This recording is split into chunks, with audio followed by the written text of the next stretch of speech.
One of the most commonly confused word pairs in the English language is affect versus effect, and even very intelligent people pause mid-sentence trying to decide, well, which one is correct. So if you've ever hesitated while writing or speaking, you are definitely not alone. And today, I'm going to remove this confusion permanently as part of the developing Wordman grammar system, a structured framework that I am building into a complete grammar reference book so that rules like this one and 79 more become very clear, practical, and easy to apply rather than frustrating or uncertain.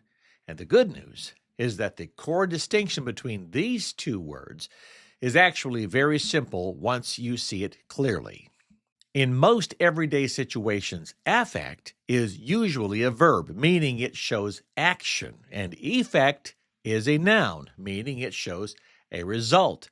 So think of it this way. Affect influences something, right? And effect is the outcome of that influence. So for example, you could say lack of sleep can affect your concentration because the lack of sleep is influencing concentration.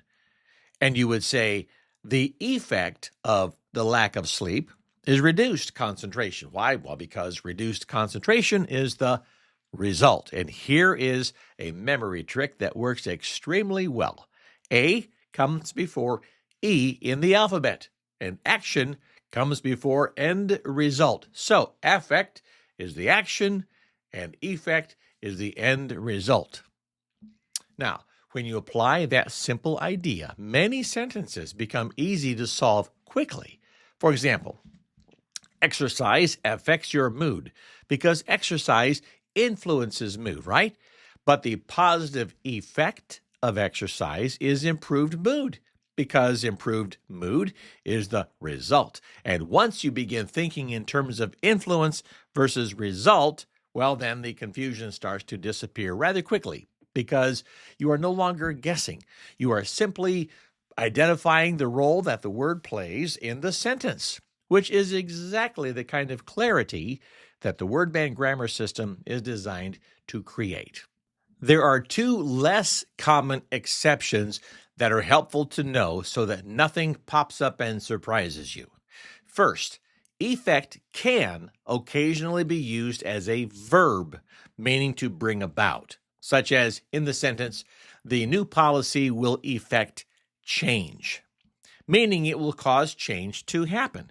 And second, in psychology, the word affect can actually be used as a noun, which refers to a person's observable emotional expression, such as the patient displayed a flat affect, meaning the person showed very little outward emotional expression.